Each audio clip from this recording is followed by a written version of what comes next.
भव्यात्माओं, घुमट जीवकांड में भव्य मार्गणा का समारोह हो रहा है। भव्य मार्गणा के अंत में जो पंच परावर्तन की चर्चा चली थी, उस पंच परावर्तन की चल में भाव परावर्तन का वर्णन हम सब लोगों ने सुना। थोड़ी सी चर्चा करके इस भाव परावर्तन को और पंच परावर्तन को हम लोग समापन कर लेते हैं और फिर आगे बढ़ेंगे सम्यक मार्गणा की तरफ। भाव परावर्तन में हम सब लोगों ने उसके जो चार भेद है, उन चार भेदों को देखा, जिनको चार अलग अलग प्रकार के पहिए, व्हील्स, हम सब लोगों ने उसके रूपक में लिया। सबसे पहला वाला था योग स्थान। योग स्थान मुख्यतः से जीव द्रव्य के आत्म प्रदेशों की अपेक्षा से वर्णन है। जैसे आत्म प्रदेश होते हैं, आत्म प्रदेश को वर्ग कहा गया, और समान परिस्पंदन करने वाले आत्म प्रदेशों को वर्गणा कहा गया। क्लियर है? मतलब असंख्यात एक जीव के लोक प्रमाण जो असंख्यात प्रदेश होते हैं, उन असंख्यात प्रदेशों में एक जैसा परिस्पंदन नहीं होता है, तो समान परिस्पंदन करने वाले आत्म प्रदेशों को अलग अलग समूह बन गए, उनको वर्गणा कहा। मूल आत्म प्रदेशों को वर्ग कहा और इनके समूह को, अलग अलग समूह को वर्गणा कहा। ऐसे अलग अलग वर्गणाओं के समूह को इकट्ठा करके योग स्थान बनते हैं। परम पूज्य गणनी प्रमुख आर्य का शिरोमणि 105 के ज्ञानमती माता जी की जय जय जय।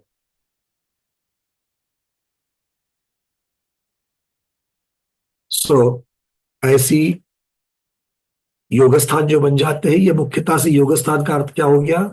अलग अलग प्रकार के परिस्पंदनों के प्रकार। क्योंकि योग का अर्थ होता है परिस्पंदन होना, आत्मा का परिस्पंदन, उसकी मंदता तीव्रता की अपेक्षा से अलग अलग जो उसके भेद होते हैं, उसको योग स्थान कहा। ये इनके कितने भेद होते हैं, योग स्थान कितने होते हैं? तो आचार्य भगवान ने कह दिया, जगत श्रेणी के असंख्यातवे भाग प्रमाण। तो जगत श्रेणी कितनी होती है? 7 राजू की पंक्ति को जगत श्रेणी कहा दिया। अब अगर हम लोग लोक को जग भी कहते हैं, लोक को, तो लोक का अगर हम लोग मोटाई को देख लेंगे, तो लोक की मोटाई सब जगह पर 7 राजू होती है। तो इससे प्रेरित ए शब्द बन गया जग। तो एक दिशा में, एक डायमेंशन में जगत श्रेणी कहें, उसी का क्षेत्रफल बनने के लिए 2 डायमेंशन आ जाएंगे, तब उसको जगत प्रतर कहेंगे, और 3 जब बन जाएंगे तब जगत घन कहेंगे। तो इस प्रकार से ये जगत श्रेणी 7 राजू लंबी होती है। तो उसको 7 राजू लंबी जगत श्रेणी में जितने भी लोक के प्रदेश बैठते हैं, उतने प्रदेशों की संख्या, और उस संख्या को असंख्यात से भाग दे करके जो उत्तर आएगा, उत्तर असंख्यात आता है। किंतु असंख्यात के अलग अलग भेद होते हैं। तो असंख्यात कौन सा? जैसे मैंने एक बार उदाहरण भी दिया था कि भाई गुलाब जामुन भी मीठा है, काजू कतली भी मीठी है, जलेबी भी मीठी है। तो अगर कोई इनको अभेद रूप से देखेंगे तो क्या कहेंगे? मीठा। किंतु मीठा कौन सा? कितना मीठा? तो बोले गुलाब जामुन जितना मीठा होता है ना, उतना। दूसरा बोलता है नहीं नहीं, इतना मीठा बनाओ कि काजू कतली जितना मीठा काफी है। समझ में आ रही बात? तो ये चूंकि यहां पर मिठास का एग्जैक्ट वर्णन नहीं कर सकते हैं, आपको उपमा दे करके उसका वर्णन करना पड़ता है। इसी प्रकार से असंख्यात अभेद रूप से देखा जाए तो असंख्यात, किंतु कौन सा वाला असंख्यात? असंख्यात के असंख्यात भेद है, तो योगस्थान के भेद असंख्यात होते तो कौन सा वाला असंख्यात लेंगे? तो बता दिया भैया, जगत श्रेणी को ले लो, उसको असंख्यातवा भाग दे दो, असंख्यात भाग उसके कर को, तो वो जो एक भाग आएगा वो दे दे। तो इस प्रकार से ये जगत श्रेणी का असंख्यातवा भाग होता है। अच्छा, दूसरा कौन सा असंख्यात होता है? तो एक लोक प्रमाण भी असंख्यात होता है। एक लोक प्रमाण वो भी असंख्यात होता है। तो ऐसे एक की जगह पर असंख्यात लोक लिए जाए, साक्षात में नहीं होते, पर चूंकि यहां पर गणना की बात है, तो असंख्यात लोक भी अगर किए जाए, तो उनके एक के प्रदेश असंख्यात, तो सबके मिलकर के कितने? तो वो भी एक प्रकार का असंख्यात होगा, बहुत बड़ा असंख्यात होगा। क्योंकि जगत श्रेणी तो एक पंक्ति है, यहां पर तो घनाकार रूप से 343 घन राजू, घनाकार रूप से जितने प्रदेश बनते हैं ऐसे उसको असंख्यात लोक लेकर के उतने प्रदेशों की संख्या लेकर के उसको असंख्यात से भाग देंगे या उस प्रकार से ले लेंगे तो वो और भी बढ़ा जाएगा। ठीक है। और कौन सा असंख्यात हो सकता है? अब क्षेत्र की अपेक्षा से हो गया। अब कौन सा है? अब कहेंगे काल की अपेक्षा से वर्णन। तो काल की अपेक्षा से कैसे असंख्यात कहेंगे? तो वो असंख्यात कहने के लिए वो कहेंगे एक आवली में कितने प्रदेश होते हैं, आवली में कितने समय होते हैं, तो असंख्यात होते हैं।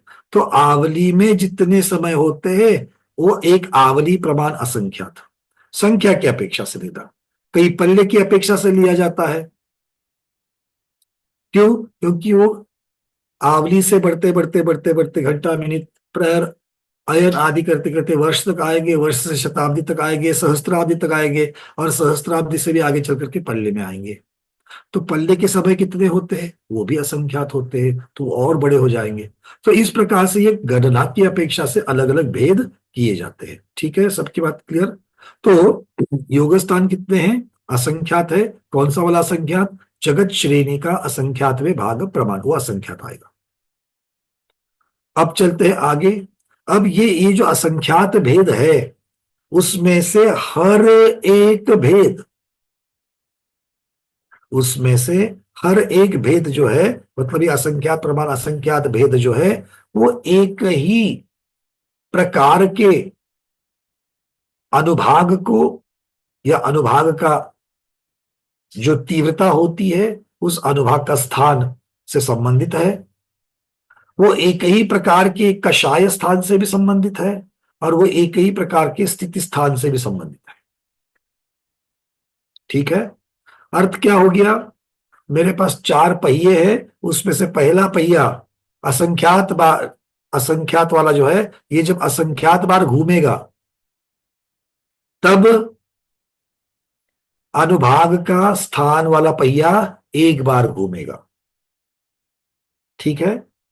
चलिए, तब आगे वाला कषाय स्थान वाला नहीं घूम रहा है और ना ही स्थिति स्थान वाला घूम रहा है। सिर्फ ये असंख्यात, चौथा असंख्यात बार घूमा, तब तीसरा जो है वो एक बार घूमा। तो इस प्रकार से फिर से असंख्यात का दूसरा सेट हो जाएगा योग स्थान का। तब सिर्फ दूसरी बार घूमेगा तीसरा पहिया। कौन सा वाला? अनुभाग स्थान का। अब अनुभाग स्थान का पहिया क्या है उसको भी समझ लेते हैं। क्योंकि असंख्यात बार जब योग स्थान वाला घूमेगा, असंख्यात बार जब घूमेगा तब एक बार अनुभाग स्थान वाला घूम रहा है। ऐसे जब तक अनुभाग स्थान वाला असंख्यात बार नहीं होता है तब तक दूसरा वाला स्थिर है, पहला वाला स्थिर है। जब तीसरा वाला पहिया असंख्यात बार घूमेगा तब दूसरा पहिया कषाय स्थान वाला एक बार घूमेगा। अब कषाय स्थान को और एक बार घूमने के लिए क्या करना पड़ेगा? असंख्यात बार योग स्थान वाले को घूमने के बाद एक बार अनुभाग वाला घूमेगा, फिर असंख्यात एक बार, असंख्यात एक बार, असंख्यात एक बार। तो योग स्थान वाला असंख्याता संख्यात बार जब घूमेगा तब असंख्यात बार योग स्थान घूमेगा, अनुभाग स्थान घूमेगा, और तब जाकर के एक बार कषाय स्थान घूमेगा। इस प्रकार से एक एक एक एक एक करते करते करते कषाय स्थान का पहिया जब असंख्यात बार घूमेगा तब जाकर के एक बार स्थिति स्थान का पहिया घूमेगा। ऐसे स्थिति स्थान भी असंख्यात बार घूमना पड़ेगा, तब जाकर के एक कर्म के एक स्थिति जो जगन्य मध्यम है उसकी अपेक्षा से वर्णन हो जाएगा। अब इसमें जो असंख्यात असंख्यात की चर्चा की है वो भी अलग अलग है। जैसे योग स्थान वाला असंख्यात जगत श्रेणी के असंख्यात विभाग प्रमाण था, तो अनुभाग स्थान और कषाय स्थान ये भी असंख्यात है, किंतु असंख्यात कैसे है? तो कह दिया असंख्यात लोक प्रमाण वाला असंख्यात। तो असंख्यात लोक प्रमाण वाला असंख्यात बड़ा होगा या जगत श्रेणी का असंख्यात व भाग बड़ा बड़ा होगा? डॉक्टर शैला दीदी। जगत श्रेणी वाला, क्योंकि अच्छा, उसको भी असंख्यात कर रहा है ना बहुत बार। जगत श्रेणी जो है वो एक ही बार लेनी है। नहीं, लेकिन उसको भी असंख्यात बार करना है ना, पहले जगत श्रेणी को। बात नहीं है, हम सिर्फ अलग, वो तो भाव परावर्तन का क्रम बताने के लिए बता दिया। अभी अरे हम तो फिर असंख्यात की चर्चा कर रहे हैं कि जगत श्रेणी का असंख्यात व भाग करके जो असंख्यात आएगा और असंख्यात लोक प्रमाण की अपेक्षा से जो असंख्यात आएगा, दोनों में से बड़ा कौन सा होगा? असंख्यात लोक प्रमाण। बहुत बढ़िया। तो असंख्यात लोक प्रमाण जो है वो बहुत बड़ा असंख्यात होगा। ठीक है। अब ये अनुभाग स्थान और कषाय स्थान ये बहुत बड़े असंख्यात वह है। अब चलते हैं कौन से वाले की तरफ? पहले स्थिति स्थान की तरफ। अब स्थिति स्थान का भी असंख्यात है। वो कौन सा असंख्यात है? तो संख्यात कल्पकाल प्रमाण। कितना बता दिया? संख्यात कल्पकाल प्रमाण बता दिया। आचार्य भगवान कह रहे हैं कि कल्पकाल कितना होता है? एक कल्पकाल कितना होता है विजया पालिया दीदी? एक कल्पकाल कितना होता है? 20 कोड़ा कोड़ी। अकेला 20 कोड़ा? हाँ, उसके आगे कुछ तो लगाना पड़ेगा। अगर हम आपको बताएंगे कि आप हमें 100 दे दीजिए और आगे कहेंगे 100 करोड़ रुपये दे दीजिए, चले? 20 कोड़ा सागर। हाँ, तो सागर बड़ा महत्वपूर्ण है, बिना सागर के काम नहीं चलेगा। तो 20 कोड़ा कोड़ी सागर। अब ये क्या है? वर्ष है, ऋतु है, पक्ष है, महीना है, क्या है? वर्ष। वर्ष है। बहुत बढ़िया। तो 20 कोड़ा कोड़ी सागर वर्ष। ऐसे कितने लेने हैं? संख्यात, मतलब इसको संख्यात से गुना करना है। तो ये 20 कोड़ा कोड़ी सागर वर्षों के जितने समय होते हैं, 20 कोड़ा कोड़ी सागर वर्षों के जितने समय होते हैं, उसको भी संख्यात से गुना करने के पश्चात जो समयों की संख्या होगी उतनी बार स्थिति स्थान का पहिया घुमाना पड़ेगा। क्लियर है? तब जाकर के एक कर्म संबंधी, एक कर्म मतलब ज्ञानावरण कर्म है तो उसकी अपेक्षा से, अगर हम उसके ज्ञानावरण कर्म के कितने भेद होते हैं? ज्ञानावरण कर्म के कितने भेद होते हैं अर्चना दीदी भरूच?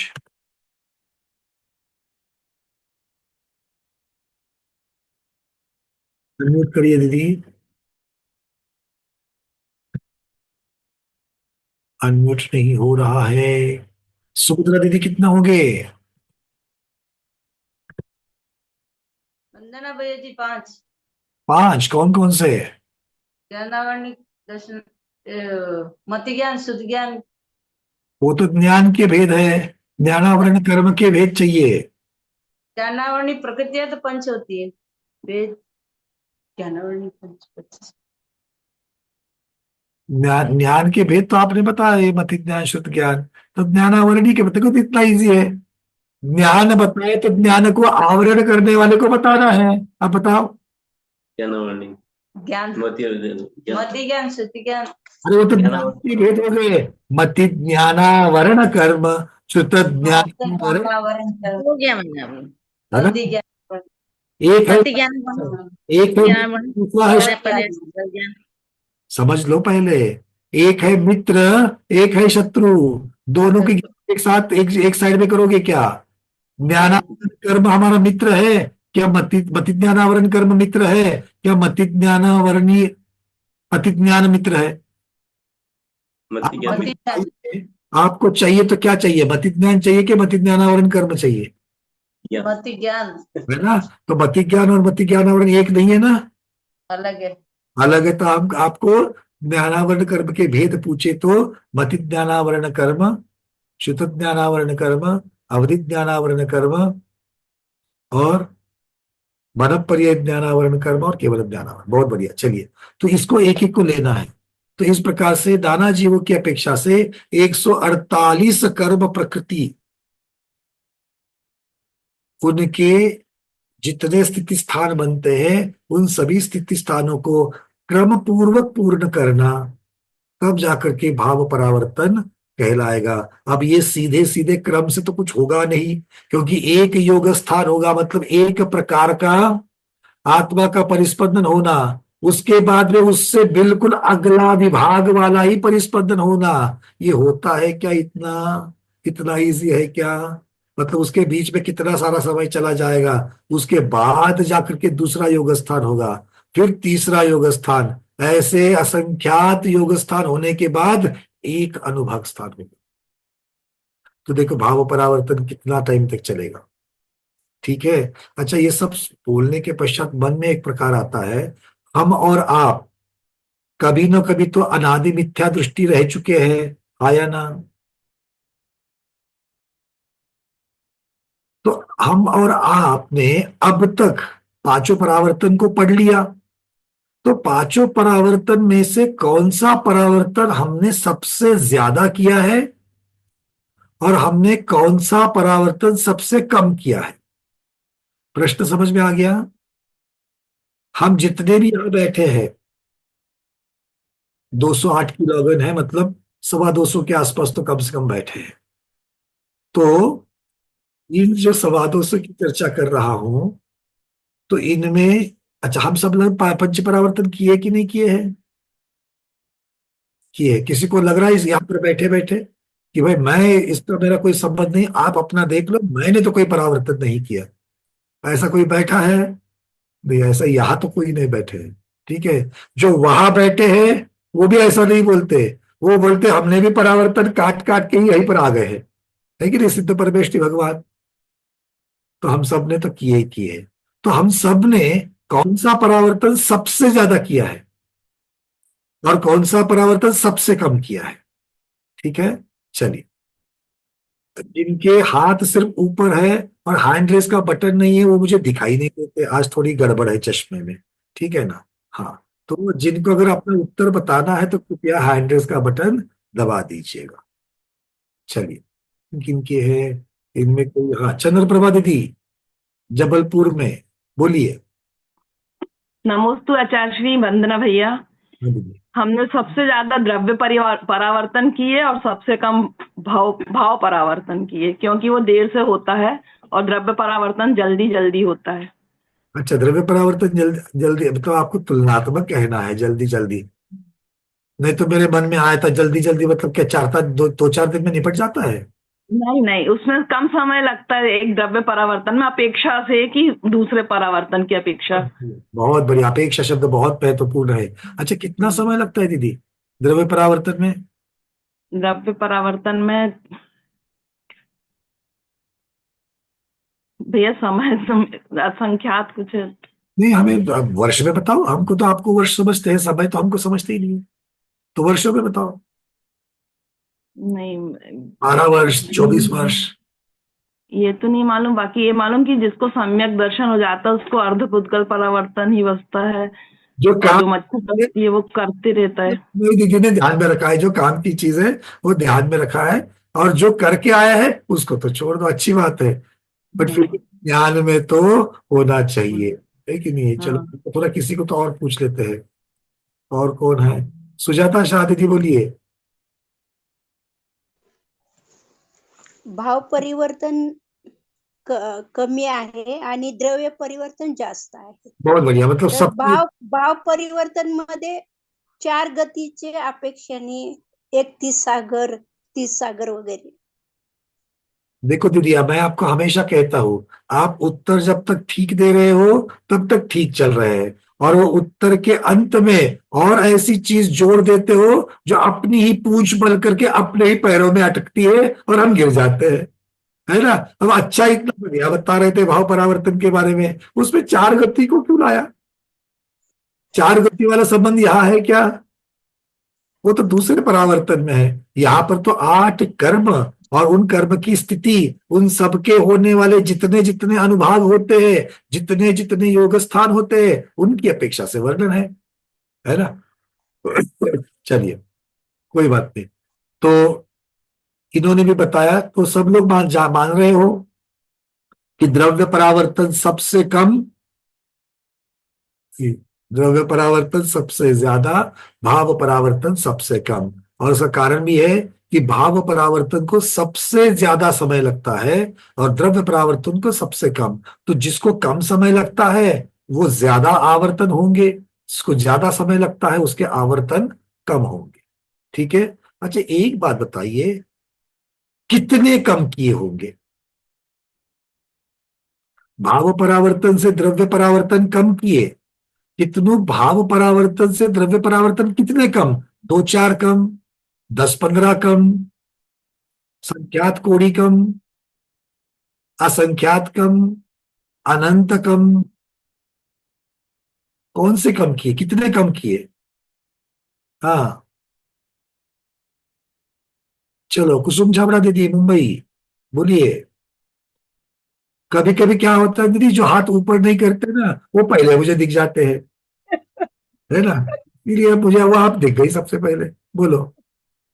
वंदना भैया जी, हम्म। असंख्यात असंख्याता संख्यात कैसे किया दीदी?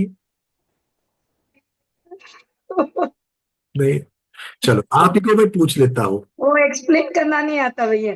मैं हूं ना यहाँ पर बैठा हुआ आपसे चर्चा करने के लिए। एक द्रव्य परावर्तन तो जानती हो सबसे पहले पूर्ण होता है। द्रव्य परावर्तन से ज्यादा कौन करता है? उससे ज्यादा कौन सा होता है अगला? द्रव्य द्रव्य क्षेत्र बहुत बढ़िया, याद रखने के लिए भी इजी है। द्रव्य क्षेत्र काल भाव, काल भाव। और भाव के बीच में ये घुस जाता है भव, उसको याद रखना है ना। तो द्रव्य से क्षेत्र बड़ा, कितना बड़ा? द्रव्य परावर्तन, क्षेत्र परावर्तन हाँ, असंख्यात नहीं नहीं दीदी, यहाँ पर तो सब जगह पर अनंत वाला हिसाब अनंत है ना। द्रव्य परावर्तन को समय कितना लगता है? अनंत कृष्ण, और इससे अनंत गुना परावर्तन काल। क्षेत्र परावर्तन से अनंत गुना काल परावर्तन का काल, काल परावर्तन से अनंत गुना भव परावर्तन का काल, और भव परावर्तन से अनंत गुना भाव परावर्तन का काल। अगर ये सब एक दूसरे से अनंत अनंत अनंत गुना ज्यादा है, तो द्रव्य परावर्तन से भाव परावर्तन कितना ज्यादा हो गया? अनंतानंत गुना ज्यादा हो गया, है ना। तो 5 बार लगाना है तो अनंता अनंता अनंता अनंता करना अच्छा है, अनंता भगवान के जाप पे भी हो जाएंगे। तो ये इतने अनंत अनंत करके जाएंगे, है ना। तो इसका मतलब क्या हो गया कि भाव परावर्तन से द्रव्य परावर्तन हमने कितने ज्यादा किए हैं? अनंतानंत गुना ज्यादा किए,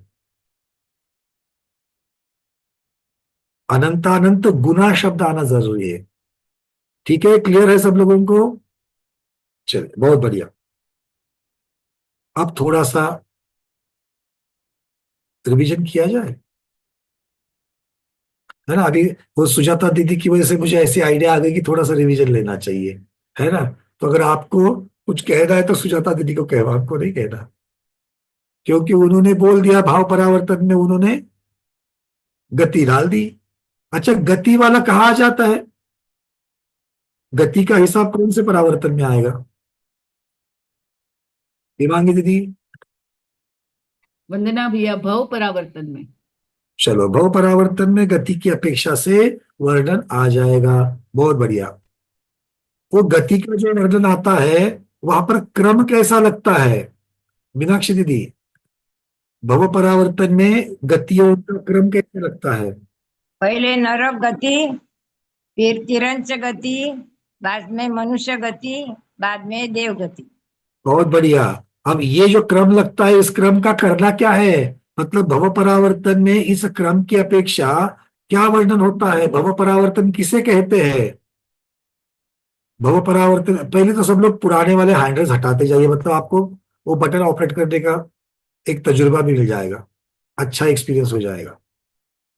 चलिए, भव परावर्तन में जो ये 4 गति की अपेक्षा से वर्णन होता है, तो उसमें भव परावर्तन का क्या स्वरूप होता है?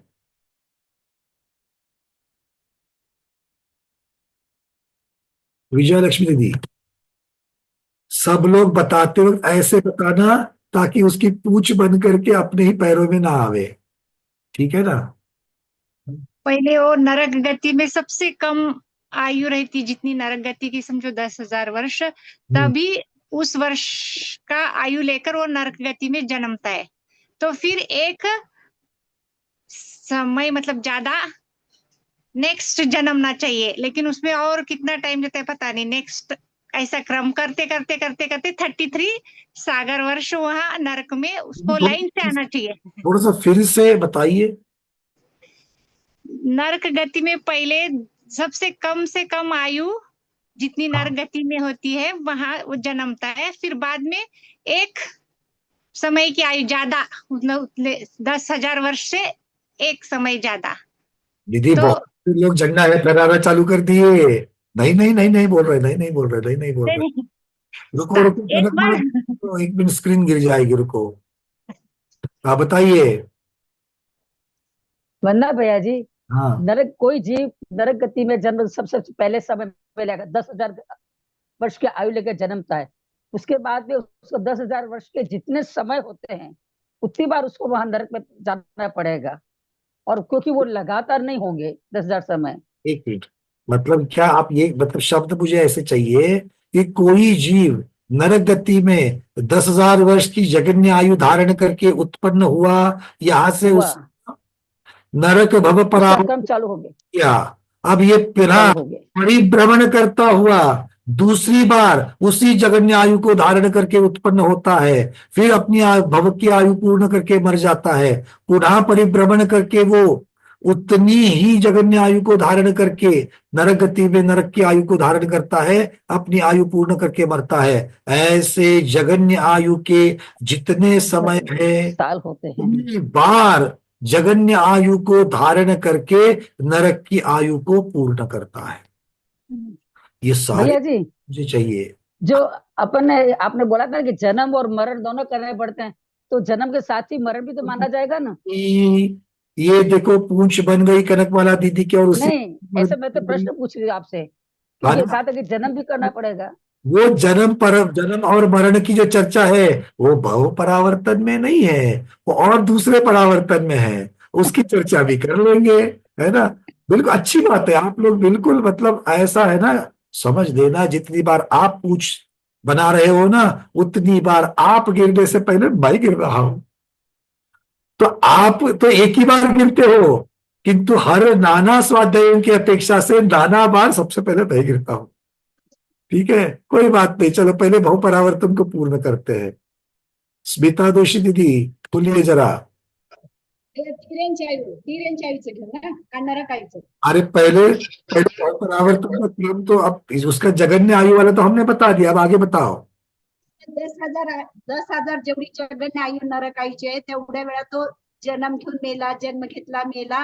मग जेव्हा ती 10,000 आयु त्याची संपली की मग परत 10,000 प्लस एक समय घेऊन परत परावर्तन चालू झालं। मध्ये आधी तो कुठेही जाईल, पण जेवढी आयु आहे तेवढंच घेऊन 10,000 प्लस एक समय, 10,000 प्लस 2 समय प्लस 3 असं करत करत करत ते सागर ज्यावेळेस त्याचे पूर्ण होतील तेव्हा एक नरभव त्याचा पूर्ण होणार। कळलं का सगळ्यांना? ना बोल रहे लोग। भैया म्हणजे 10,000 प्लस एक समय 10 मराठी बिल्कुल ठीक कहा, बिल्कुल ठीक कहा, बिल्कुल ठीक है उत्तर आपका। ठीक है, शब्दों में उसको और भी अच्छी तरीके से जब आप लिखने बैठोगी तो अच्छी तरीके से ट्यून अप करोगी। थोड़ा सा हिंदी भाषिक को भी पूछ लेते हैं, ठीक है? कुसुम मेरी कलकत्ता एक बार आप बता दीजिए। नमस्ते गुरुदेव, वंदना भैया जी। भव पराभण होता है नरक, तिर्यंच, मनुष्य, देव के समस्त भवों को क्रम से धारण करना भव परावर्तन कहते हैं।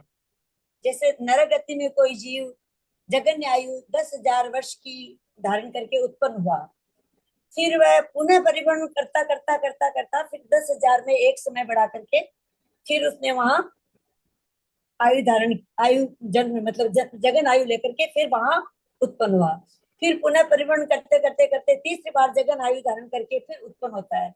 इस तरह से 10,000 वर्ष के जितने समय है उतनी बार पुनः पुनः जगन आयु धारण करते करते नरक में उत्पन्न होता है। तो एक नरक भव परावर्तन। नहीं, गलती हो गया।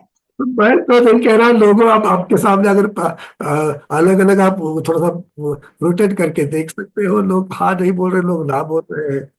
चलो डॉक्टर शैला तो क्या आप बता देना। वंदना भैया जी, नरक गति के परिवर्तन ऐसा शुरू होता है कि जगन्य आयु 10,000 वर्ष है, वहां से उसका परिवर्तन शुरू होगा। और जितने समय है 10,000 वर्ष के, उतने समय में उसको उतनी बार जन्म लेना है। लेकिन वो कंटिन्यूस नरक गति से नरक गति में नहीं लेगा, वो बाहर जाएगा, घूमेगा, परिभ्रमण करेगा, फिर नरक गति में आएगा, फिर घूमेगा, फिर ऐसे जितने 10,000 वर्ष में जितने समय, उतने समय तो उसको जन्म लेना है। उसके बाद फिर एक समय बढ़ते हुए उसको जन्म लेना है, फिर दूसरी बार दूसरा समय, तीसरी बार तीसरा समय, ऐसे लेकर उसको जन्म लेना है। आखिरी में 33 सागर तक के जब आपने समय एक मिनट, आपने शब्द लगाया दूसरा समय, तीसरा समय, तो किसके दूसरे समय में, किसके तीसरे समय में जन्म लेना है? 10,000 वर्ष प्लस एक समय, 10,000 वर्ष प्लस 2 समय, बिल्कुल। ऐसा तो क्या है ना, आपको कहना है कि 10,000 वर्ष अधिक एक समय की आयु के आयु साथ लेकर जन्म लेना है। हाँ, बराबर। और उसके बाद में फिर वापस परिभ्रमण करेगा, फिर आएगा 10,000 वर्ष अधिक 2 समय, फिर बाद में घूमेगा, फिर आएंगे 10,000 वर्ष अधिक 3 समय। इस तरह से जन्म लेते लेते लेते लेते लेते 33 सागर के जब ये लेंगे, जन्म लेंगे, 33 सागर के आयु को जन्म लेंगे, जब एक नरक भव परिवर्तन पूरा होगा उसका। चलो बहुत बढ़िया, सबको क्लियर है? हाँ बोलो जल्दी, ले तो मैं और कुछ तो हाँ नहीं, चलो हाँ बोल रहे, जल्दी जल्दी हाँ बोल रहे। तो नरक भव तो हो गया भैया, अब अगला भव कौन बताएगा? अगला भव अरविंद जी बताइए। वंदना भैया जी। हाँ। एक तिर्यन जो जीव है उसकी जगन्य आयु अंतर्मुरत है, तो वो एक पहले जो जन्म होगा वहां से उनका परावर्तन चालू होगा। पहला तो कितनी आयु के साथ? मतलब अंतर्मुरत के आयु के साथ ही। बिल्कुल ठीक, चलिए। तो अंतर्मुरत के जितने जितने समय है वहां तक वो जगन्य आयु के साथ तिर्यंज में ही उत्पन्न होगा, और इसके बीच में अगर दूसरा कोई जन्म लेता वो कैलकुलेशन में नहीं आएगा, समय कैलकुलेशन में नहीं आएगा। बहुत बढ़िया। और इसके बाद अंतर्मुर्ग के बाद एक एक समय +1 +2 +3 प्लस ऐसा करते करते 3 पल्ले तक के जो जन्म लेगा तिरंज में, तब एक तिरंज का भाव परावर्तन पूरा होगा। चलिए बहुत बढ़िया। इसमें इससे संबंधित मुझे एक ही प्रश्न पूछना है अभी आपको कि 1 कोटि पूर्व अधिक एक समय ऐसी आयु जब उसकी हो जाएगी तब वो कहाँ जन्म लेगा? 1 कोटि पूर्व या 1 पूर्व कोटि की आयु जब उसकी हो जावे, वो वाला परिभ्रमण पूर्ण हो जावे, उसके बाद में उसको अधिक एक समय लेकर के उसको जन्मना है, तो वो कहाँ जन्मेगा? अरविंद जी। चलो ठीक है, कोई बात नहीं, हम किसी और को पूछ लेते हैं। आधे लोग बिना बटन के ही चल रहे हैं, वो मुझे दिखाई नहीं दे रहे हैं। जय श्री श्राद्ध दी। हाँ वंदना भैया जी, नमस्ते गुरुदेव। वो जगन्य भोग भूमि में जन्म लेगा। बहुत सुंदर, जगन्य भोग भूमि शब्द में, क्योंकि भोग भूमि तो उत्तर बहुत सारे लोगों के मन में था, किंतु मुझे जगन्य शब्द भी चाहिए था। जगन्य भोग भूमि में ही जन्म लेगा, ठीक है अरविंद जी, क्योंकि वहां से आगे प्रधान वर्ण आता है, क्योंकि ये अभी भी असंख्यात नहीं कहा जाता। 1 पूर्व कोटि तो संख्यात है, अधिक एक समय वो भी संख्यात हो जाएगा, और भोग भूमि उनकी आयु असंख्यात कही जाती है, वो प्रधान कथन है। किंतु वहां पर जगन्य आयु जो है, जगन्य भोग भूमि में जगन्य आयु 1 कोटि पूर्व अधिक एक समय। क्यों? क्योंकि 1 कोटि पूर्व तक ही कर्म भूमि में है, उसके पश्चात की आयु सारी वहां पर भोग भूमि में हो जाएगी। चलिए बहुत बढ़िया। तो तिर्यंज भव परावर्तन तो हो गया, अब तिर्यंज भव परावर्तन के बाद का कौन बताएगा? प्रमोद जी आप बताइए। मनुष्य भव में सबसे जघन्य आयु अंतर्मुहूर्त की है। तो अंतर्मुहूर्त के अंदर जितने भी समय है वो अंतर्मूर्त की आयु लेके उतनी बार तो पहले वो उसी आयु के साथ जन्म लेगा। अच्छा, कहाँ जन्म उसके लेगा ये? कर्म वो भूमि या भोग भूमि वो में? कर्म भूमि में ही जन्म लेगा, ऑब्वियसली कम है, वो कर्म भूमि में लेगा। क्योंकि वो भाई कर्म भूमि में ये आयु कर्म भूमि में ही मिलेगी उसको। बाकी अंतर मुहूर्त वाली आयु कर्म कर्म भूमि भूमि में ही है, भोग भूमि में नहीं मिलती है। नहीं मिलती। पर्याप्तक होगा या अपर्याप्तक होगा? जी, पर्याप्त अपर्याप्तक भी हो सकता है, पर्याप्तक गर्भ दोनों हो सकते हैं। सब लोगों को मान्य है कि ये पर्याप्तक भी, वो कह रहे हैं पर्याप्तक भी हो सकता है, अपर्याप्तक भी हो सकता है। सबको मान्य है क्या ये? तेरे मनुष्य है तो अंतर्मुहूर्त की आयु जो है वो पर्याप्तक की भी होती है और पर्याप्तक की भी होती है। अपर्याप्तक लब्ध पर्याप्तक की तो अंतर्मुहूर्त होती है, सब लोग मालूम है। और अंतर्मुहूर्त में लब्ध पर्याप्तक की भी पर्याप्तक मनुष्य होते हैं, ये भी सबको मालूम है। किंतु पर्याप्तक मनुष्य की आयु अंतर्मुहूर्त हो सकती है क्या? उन्होंने ऐसा बोला है, आपका अनुमोदन भी नहीं दे रहे हो, बस मुझे इतना चाहिए। होती है। कोई हाँ बोल रहा है, बाकी के एकदम तो समझ गए हैं। होती है। होती है, बिल्कुल भी होती है। ठीक है, पर्याप्तक में भी होती है, अपर्याप्तक में भी होती है। मनुष्य दोनों प्रकार की जगन्य आयु के साथ में हो सकते हैं। बहुत बढ़िया। आगे बताइए। प्लस फिर इसके बाद अंतर्मुहूर्त में जितने समय हो गए उसके बाद एक समय अधिक की क्रम से उसकी आयु लेते हुए वो कर्म भूमि में 1 कोटि पूर्व की आयु क्रम से जो है पूर्ण करेगा। उसके बाद फिर 1 कोटि प्लस 1 समय लेके वो फिर जगन भोग भूमि में आएगा और फिर वो जगन भोग भूमि में वो करेगा। वहां पर जो है एक पल की आयु पूर्व करेगा, ऐसे एक एक समय बढ़ाते बढ़ाते। और फिर एक पल प्लस फिर जब एक समय बढ़ेगा तो वो जो है मध्यम भोग भूमि में जन्म लेगा। बहुत बढ़िया। और उसके बाद वो 2 पल की आयु वहां पूर्ण करेगा, इसी तरह से क्रम से। उसके बाद 2 पल प्लस 1 समय बढ़ा के जो जन्म लेगा वो जो है उत्कृष्ट भोग भूमि में जन्म लेगा। वहां पर जाके 3 पल का पूरा जो है पूरा करेगा, तब ये उसका मनुष्य भाव परावर्तन पूरा होगा।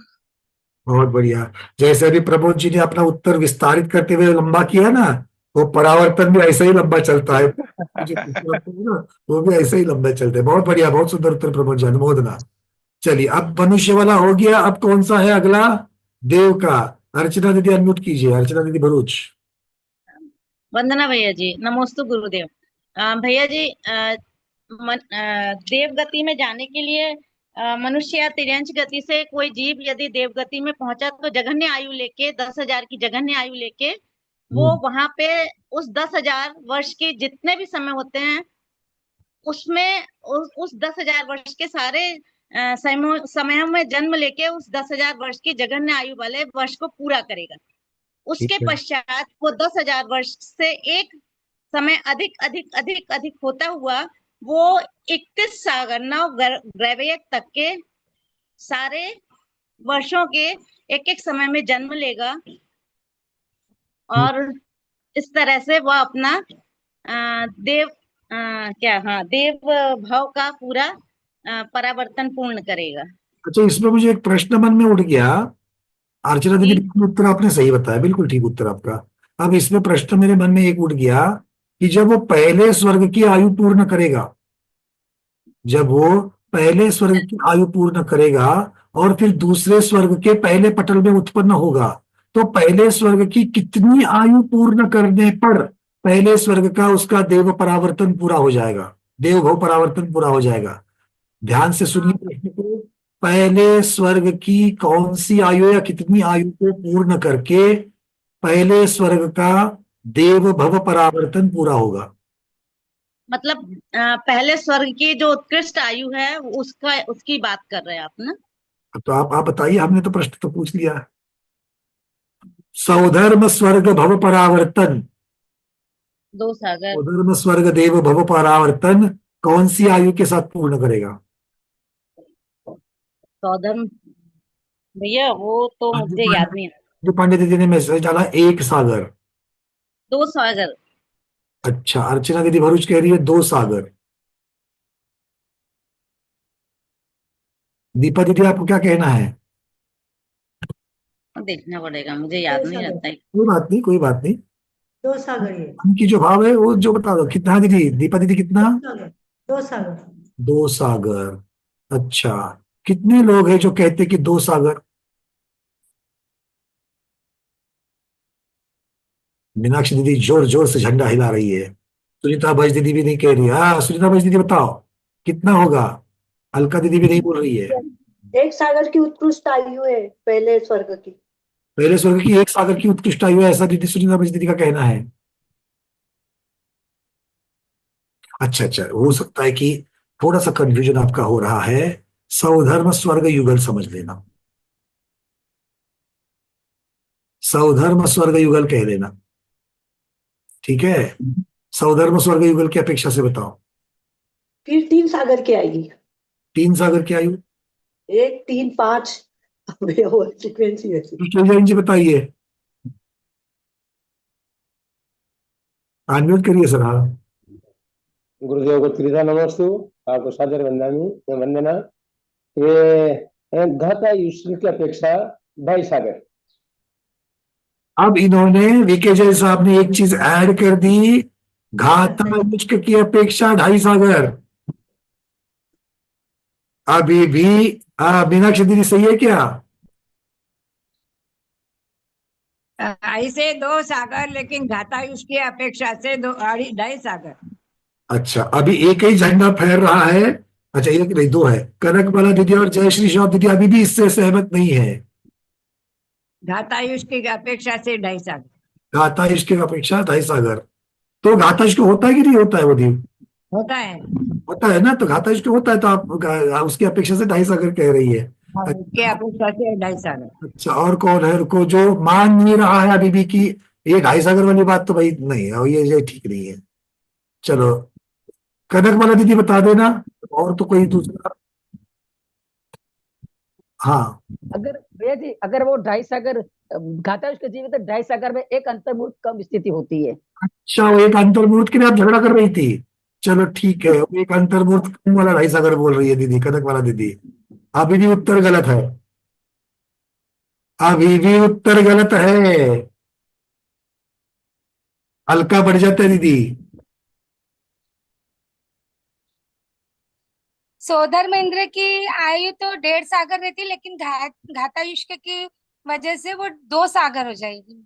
चलो एक बात बता रहा हूं मुझे कि जितनी भी पहले स्वर्ग युगल की आयु 2 सागर है, पहले स्वर्ग युगल की आयु 2 सागर, तो 2 सागर में घातायुष्क की अपेक्षा से और कितना जोड़ना है? आधा। सागर बोला वो तो हमने कह दिया कि गलत है करके। आधा। आधा?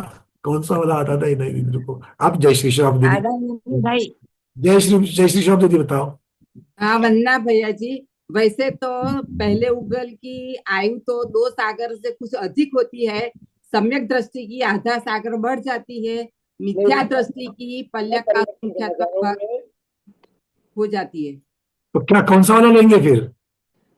नहीं, सामान्य से तो पहले युगल के मतलब सौधर्म स्वर की आयु कितनी है, तो 2 सागर से कुछ अधिक है। चलो वो वाली बात तो हो गई ना। तो अभी ये भव परावर्तन करने की अपेक्षा से प्रश्न पूछा गया था, तो भव परावर्तन वाला जो है वो कौन सी आयु लेकर के आगे जाएगा? 2 सागर की, 2 सागर अंतर्मुहूर्त। 2 सागर की? तो घाता इश्क वाली नहीं लेनी है? लेनी है ना, आधा सागर। अच्छा आधा सागर लेनी है। चलो नहीं दीदी, आधा सागर नहीं। अंजलि दीदी नागपुर बताओ। वंदना भैया, जो सौधर्म युगल की जो उत्कृष्ट आयु है उसमें 1 प्लस लेके वो अगले स्वर्ग में चला तो 2 सागर पे एक समय हो गया तो आगे चले जाएंगे, ऐसा कहना है। दूसरा खेल कर दीदी, तो उत्कृष्ट आयु के बाद। अरे चलो उत्कृष्ट आयु के बाद तो उत्कृष्ट पल्य के असंख्यात भाग ज्यादा मिलेगी उसको, क्योंकि परावर्तनीय मिथ्या दृष्टि को ही होगा, सम्यक दृष्टि। बहुत बढ़िया, यही तो चाहिए था। चर्चा किसकी चल रही है? भव परावर्तन करने वाले जीव की। 2.5 सागर तो सम्यक दृष्टि घाता इश्क की है, तो उसकी कोई चर्चा होगी क्या यहाँ पर? नहीं, वहां तो मिथ्या दृष्टि घाता इश्क की चर्चा होगी। और मिथ्या दृष्टि घाता इश्क कितना लेगा विके जैन साहब? हाँ, बहुत बढ़िया। पल्य का असंख्यातवा भाग प्रमाण, जितने उसके समय होते हैं उतना करके उसमें +1 समय हो जाएगा, वो अगले युगल की तरफ आयु ले लेगा। सबको क्लियर है? आपके अंदर ज्ञान बिल्कुल, आपको सबको मालूम है। सिर्फ उस किस अपेक्षा से प्रश्न चल रहा है वहां पर जाकर के बाकी सिद्धांतों को ना भूलते हुए आपको उत्तर देना है। क्लियर? बहुत बढ़िया। कहाँ तक आ गए थे? देव परावर्तन हो गया पूरा, 31 सागर तक हो गया। ठीक है, अब आप तो बताओगे, वही बताओगे कि 31 सागर के आगे नहीं जाएंगे, है ना? अच्छा, 31 सागर का देव परावर्तन, देव भव परावर्तन जहां पूरा होता है, उस ग्रहव्य का नाम क्या है? बाप रे, क्या प्रश्न पूछ लिया भैया! जिसने तर्क से याद रखा था उसको 2 मिनट में उत्तर आना चाहिए, जिसने तर्क से याद रखा था। प्रश्न सबको समझ में आया? देव भव परावर्तन कहो या भव परावर्तन, जिस ग्रहवेग में पूरा होता है उस, या यूं कहो भव परावर्तन जिस ग्रहवेग में पूरा होता है उस ग्रहवेग का नाम। अंजू पांड्या दीदी। नौवा ग्रहवाहिक है भैया जी, जहाँ 31 सागर के आयु वाला है, क्योंकि वह मिथ्यादर्शी वहीं तक ही जा सकते हैं, तो उसका इसलिए नाम तो प्रश्न। बताओ, उसका नाम तो, आप तो ऐसा कह रहे ना, हमने पूछा उनका नाम बताओ, बोलते वो वाले घर में रहते हैं ना, वो 9वें घर में रहते हैं ना वो। हमें घर की संख्या नहीं चाहिए, घर का नाम चाहिए। भैया जी भूल गई मैं तो नाम। अरे बस वही तो चाहिए ना हमको। अच्छा रुको, अब तक किसको प्रश्न नहीं पूछा जिनका हाथ ऊपर है? मीना विनायका दीदी। भैया जी उपरिम ग्रहवेग। अब 50% मार्क मिल जाएंगे। उपरिम ग्रहवेग नाम के 3 ग्रहवेग है जिनमें उपरिम नाम आ जाता है, वो 3 में से कौन से? देखो, उपरीम, हिट्टीम, उपरीम, मध्यम, उपरीम, उपरीम, ये तीनों उपरिम ग्रहवेग है। इनमें से कौन सा? अब तो बताओ। रुको, अब जिन्होंने जब तक उत्तर नहीं दिया, कौन है? सारे हाथ। सुरेखा शाह दीदी, अनम्यूट किया है।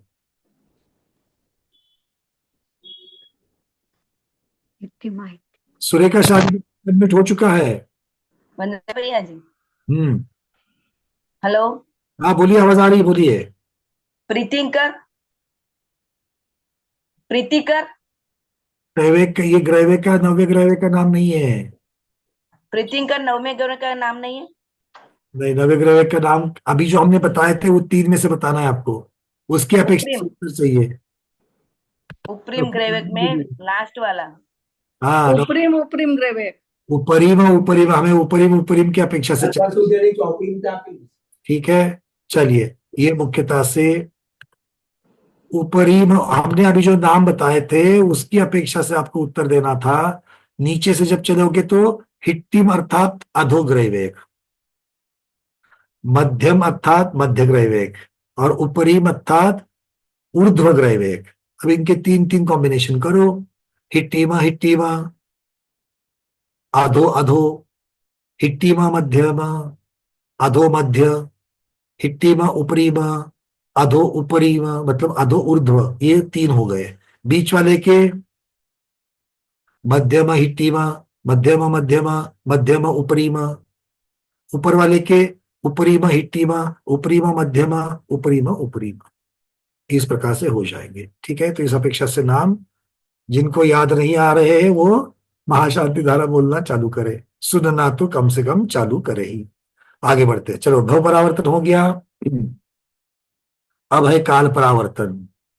काल परावर्तन के बारे में कौन बताएगा हमें?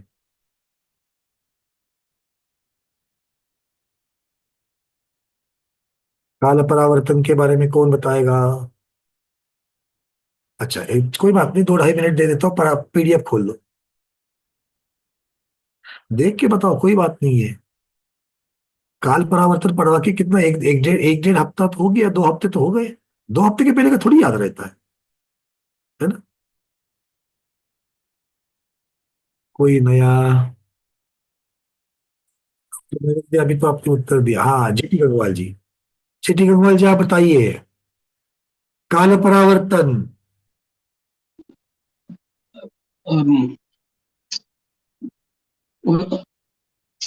शब्द नहीं याद आ रहा। कोई बात नहीं, कहीं से भी चालू करो, अपने आप कहीं ना कहीं तो पहुंच ही जाओगे। आप बैठे यहाँ बैठो। 20 कोडाकुड़ी सागर का एक काल होता है। तो पहले काल में जो जीव जन्म लेगा, करते एक कल्पकाल होता है, ऐसा कहते हो, काल तो अनादि है, एक कल्पकाल। एक कल्पकाल होता है। तो कल्पकाल के हर समय ऊपर चढ़ते समय हर समय में जन्म लेगा, क्रम क्रम से अपनी आयु बढ़ाते बढ़ाते हुए, और उसके बाद पूर्ण 20 कोडाकुड़ी सागर का कल्पकाल का अपना आयु पूर्ण करके फिर वापस उतरते हुए कम कम करते हुए वापस जब आएगा तब उसका कल्पकाल तो काल परिवर्तन पूरा होगा। ठीक है, आपका उत्तर को मैं निषेध नहीं कर रहा हूं टीटी गंगवार साहब, किंतु किसी बिटिया के पिता ने बड़ी मेहनत से अपने बिटिया के विवाह में बहुत सारे व्यंजन बनाए थे। आप जाकर के सारे व्यंजन को खा करके तो आ गए, उसने बेचारे इतनी मेहनत से बनाए थे और इतने सारे बनाए थे कि पूछो मत। आप जाकर के भोग भी करके आए, वापस आकर के आपने आपको पूछा, गंगवार जी विवाह में तो गए थे, कौन कौन से व्यंजन खा करके आ गए? तो आपने बता दिया कुछ नहीं, पूरी हलवा दाल राइस खा करके आ गए, बहुत सारे थे, अब ये खा करके आ गए। मतलब वो बेचारे ने इतने सारे विस्तार से बनाए थे, आपने 3-4 का ही नाम ले लिया, है ना। इतना संक्षिप्त उत्तर, उत्तर तो सही है, उत्तर गलत नहीं है, उत्तर बहुत संक्षिप्त हो गया, है ना। तो उसकी मेहनत भी तो इंपॉर्टेंट है, वो काल परावर्तन वाले जीव की मेहनत को आप इतने में निपटाओगे तो बेचारा क्या सोचेगा। मैं इतनी मेहनत करके काल परावर्तन पूर्ण कर रहा हूं, तो आप थोड़ा तो विस्तार कीजिए। ठीक है, कोई बात नहीं, चलो और कौन बताएगा? सारिका दीदी वैजापुर, बताइए, सारिका जैन दीदी। क्या कोई जीव हाथ है ना, 15-16 हाथ ऊपर है मेरे सामने, बट उन्होंने बहुत सारे प्रश्नों के उत्तर दिए हैं, तो इसीलिए जिन्होंने नहीं दिए उनको मैं, वो हाथ ऊपर हो या ना हो, फिर उनको हम पूछ रहे हैं अभी। चलो।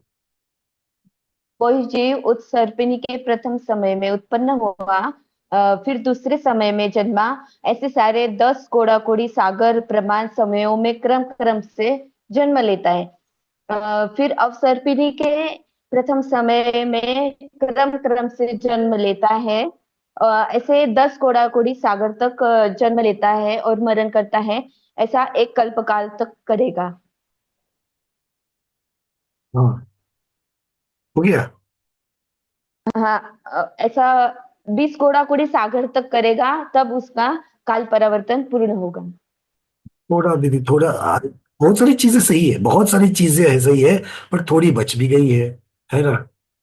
ऐसा लगा हमें कि भाई हमने भोजन तो कर दिया, मैं थोड़ा भोजन के अंत में थोड़ा सा और मीठा होता तो अच्छा होता। ठीक है, तो थोड़ा सा थोड़ी कमी रह गई, भोजन तो हो गया, थोड़ा मीठा रह गया। चलो, और कौन बताएगा? सुनीता वो क्या करती थी, बताइए।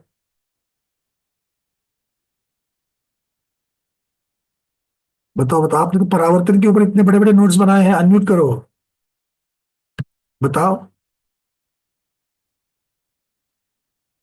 नहीं नहीं, आप अनम्यूट होने दीजिए, अनम्यूट। हाँ, हो गया, बोलिए।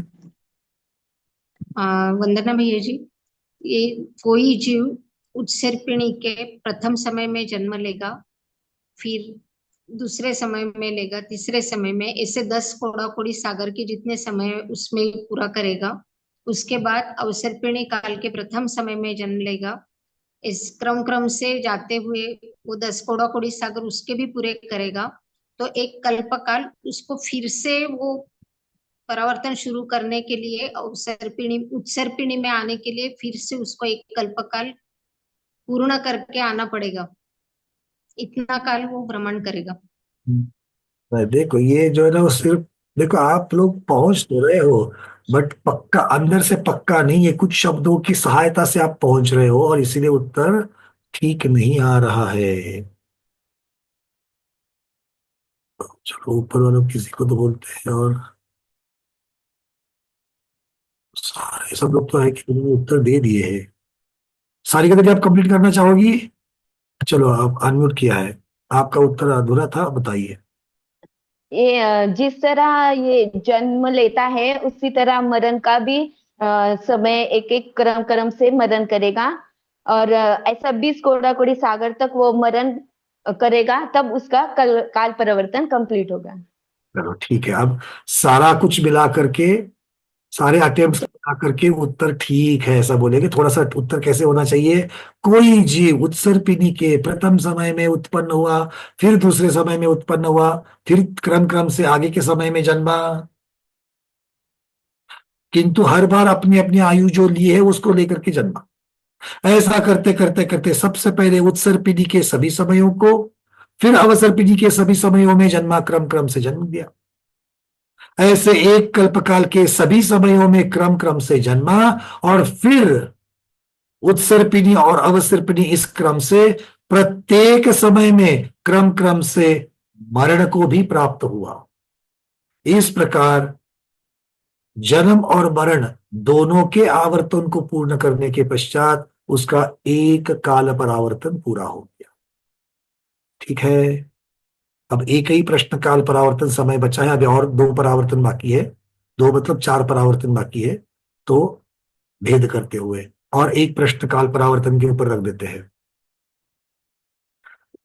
इस काल परावर्तन के किसी भी समय में जीव ने अगर जन्म लिया है, किसी भी समय में जन्म लिया है, तो उसके अगले क्रम में जहां पर उसका समय हो, जहां पर जन्म लेना है, जहां पर भी उसने जन्म लिया है, अब क्रम में जो अगला समय है, वो अगला समय में उसको जन्मना है, तो उसमें कम से कम कितना समय लगेगा? प्रश्न समझ में आ गया? इस काल परावर्तन के किसी भी समय में उस जीव ने जन्म लिया है, अब उसको अगले समय में जन्म लेना है, तो उसके बीच में कम से कम कितना काल जाना पड़ेगा? अधिक तो कुछ भी हो सकता है, कम से कम। अरविंद जी, अभी एक कल्प का, एक कल्पकाल जाना पड़ेगा। बहुत बढ़िया, उसके बिना वो नहीं होगा। अब सारे हैंडल्स निकाल दो। अब चलते थोड़ा सा परावर्तन में। कौन से? क्षेत्र परावर्तन में। क्षेत्र परावर्तन में पहले परक क्षेत्र परावर्तन, क्योंकि हम उल्टी सीधी उतर रहे हैं, तो पहले परक क्षेत्र परावर्तन को पूछ लेते हैं। भाई परक क्षेत्र परावर्तन के बारे में कौन बताएगा?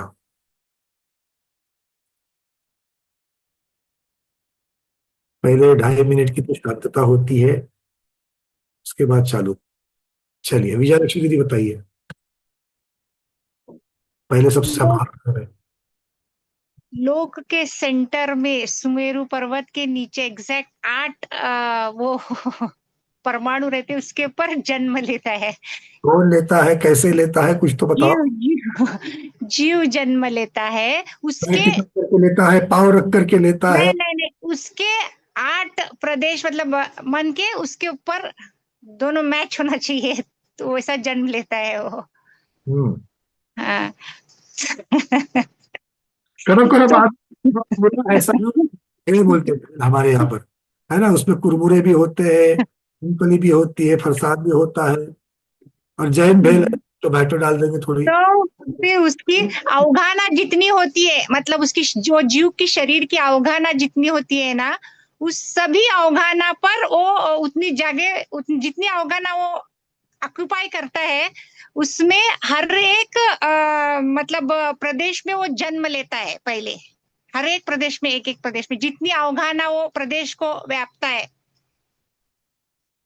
थोड़ा आपके अंदर क्लियर है, ये मुझे समझ में आ गया, बट शब्दों से जो दूसरे को समझना चाहिए वो थोड़ा सा बाकी रह रहा है, बाकी तो क्लियर है।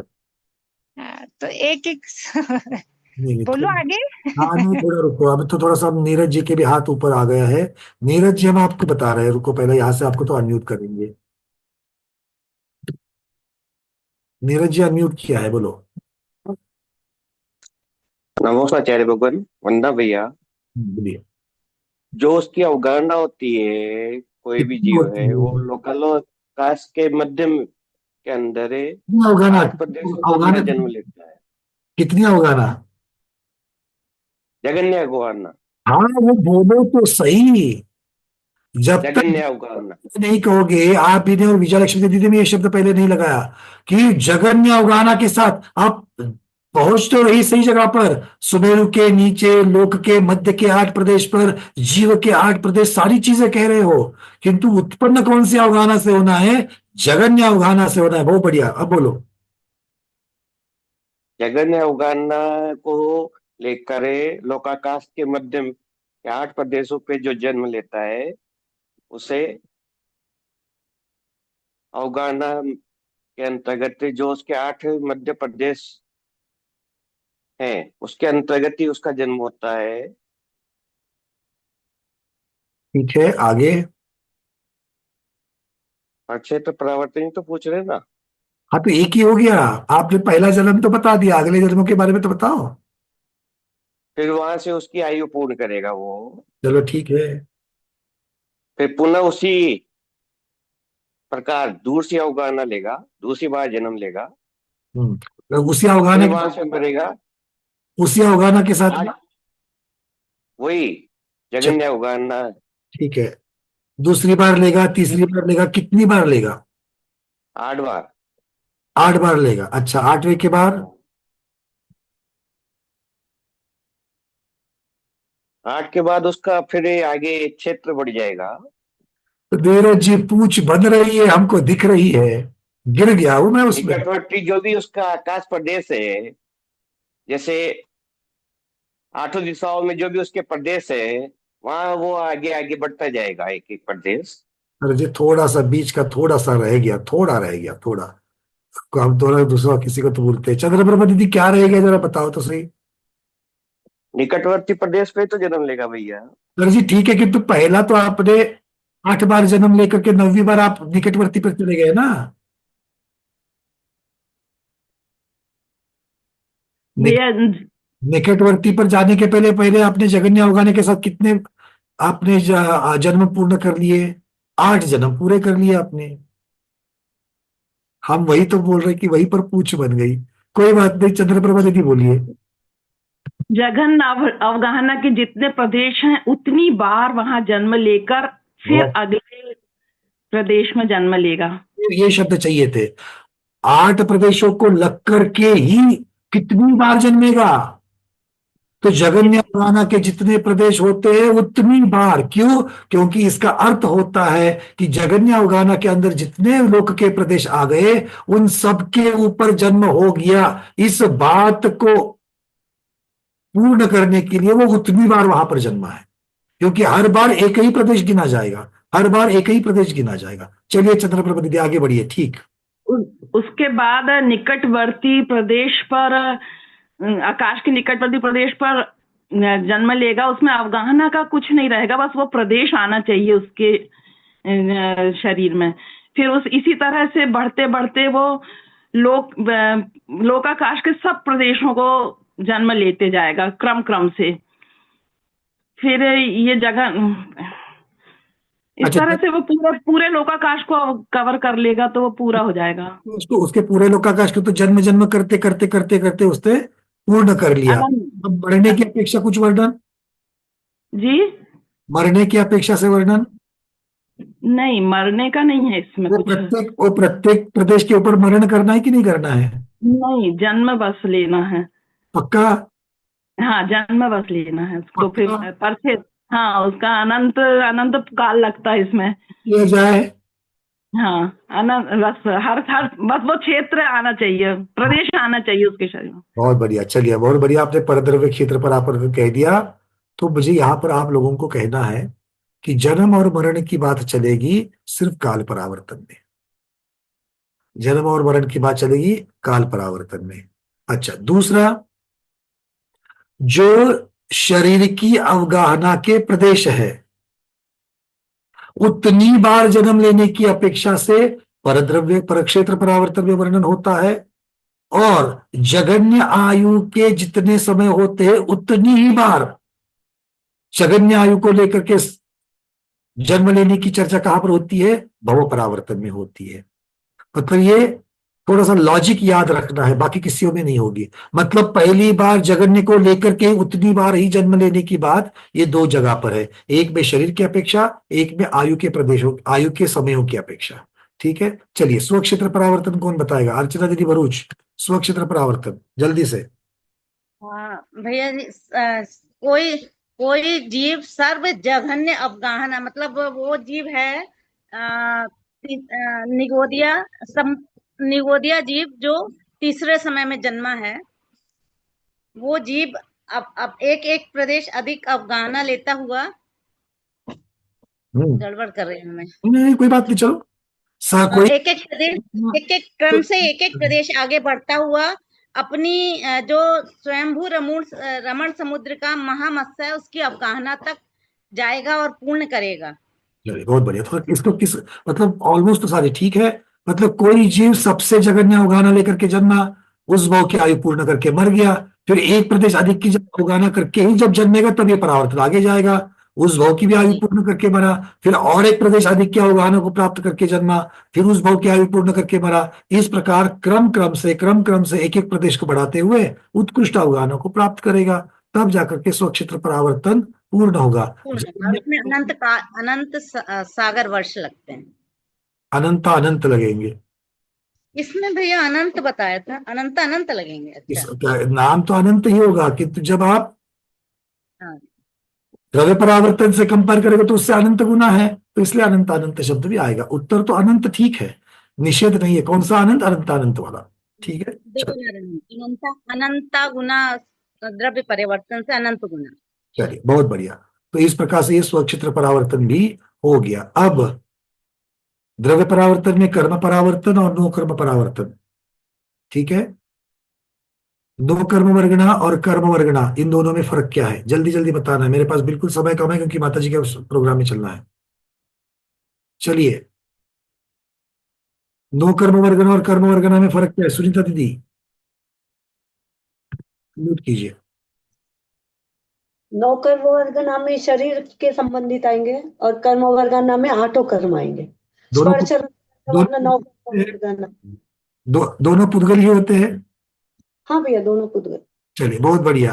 अब एक आपको बताना है कि अर्धपुद्गल परावर्तन जो है, उस अर्धपुद्गल परावर्तन में जो ग्रहित, अग्रहित और मिश्र प्रकार की वर्गना लेते हैं, उन तीनों वर्गना को आपको समझाना है मुझे। ग्रहित वर्गना किसे कहते हैं, अग्रहित किसे कहते हैं, मिश्र किसे कहते हैं? अंतिम प्रश्न।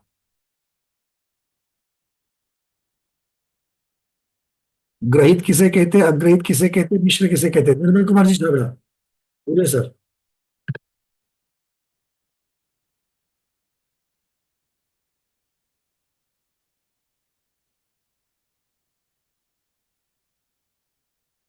सर जी अनम्यूट हो गया, अनम्यूट करिए।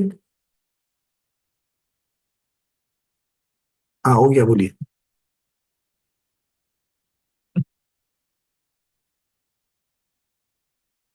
माइक माइक माइक कनेक्शन नहीं हुआ। गंगवाल जी कहिए, चलिए। भैया जी, हाँ, वाचा से ग्रहित वर्गना वो है, वो किसी जीव ने इसके पहले वो वर्गना ग्रहण की, उसको छोड़ दी, वो हो गई ग्रहित, और वो वापस ग्रहण कर रहा है तो वो ग्रहित वर्गना होगी। जो अभी तक किसी भी जीव। गंगवाल जी, एक मिनट आपको रोक रहा हूं। इसके पहले मतलब कौन से? आज मंगलवार है, मंगलवार के पहले, या अभी 3:32 हुए, 3:32 के पहले? इसके पहले मतलब समझाइए, मुझे समझती नहीं है बात। इसके पहले अभी तक किसी भी जीव ने ग्रहण नहीं की है। अरे नहीं सर, ऐसा तो नहीं होता। किसी शुरुआत से अभी तक, अनादिकाल से किसी भी जीव में नहीं कहेंगे। तो आप जा तो सही रहे थे, थोड़ा सा बेस ही मुझे चाहिए, बाकी तो आप बता दोगे। ग्रहित अग्रहित का हेमांगी दीदी।